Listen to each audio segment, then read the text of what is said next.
Cory, tell us a little bit about if you're a first-time charter buyer, you want to take a couple flights, you've been thinking about it, but it just seems like there's a lot of noise, it's very opaque still. So what is your advice to a first-time charter customer?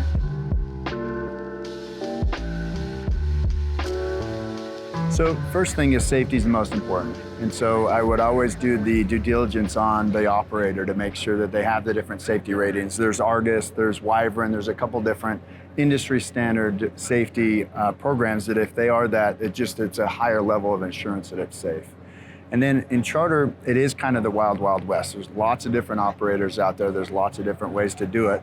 You can either call the operator specifically, and if there is one in your local area, that's generally the best way to do it because you're gonna pay for less repositioning. Or you can go through a charter broker, and that charter broker is doing all the due diligence for you and calling and getting other quotes for you, and then they're putting their markup on top of that, but you are paying for that extra markup as well. Okay, so what are some questions beyond the safety? What are some questions you should be asking when? The age of the aircraft, to find out how old it is. And you could also ask if if that operator's had any other accidents or incidents with the FAA and whatnot.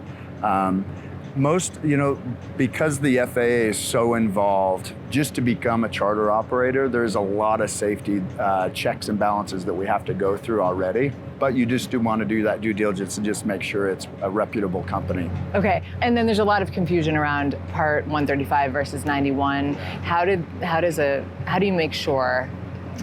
Yeah, it's a good question because there is a lot of illegal charters that happen out there, leasing out their airplanes where it's a Part 91 where they shouldn't be.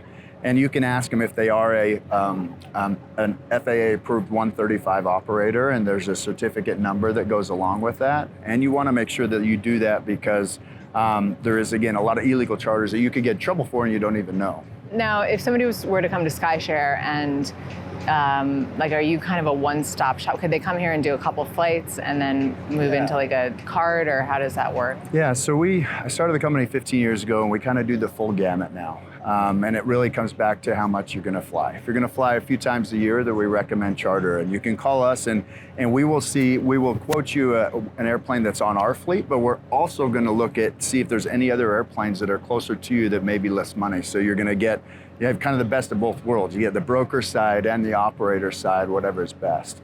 And then if you start flying a lot more, we have the fractional program that you actually have ownership in the aircraft and you have guaranteed availability. And then we can help all the way up to helping someone buy their own airplane, managing their airplane, and if they want to generate some revenue when it's idle, we can put it on our certificate and do that as well. So.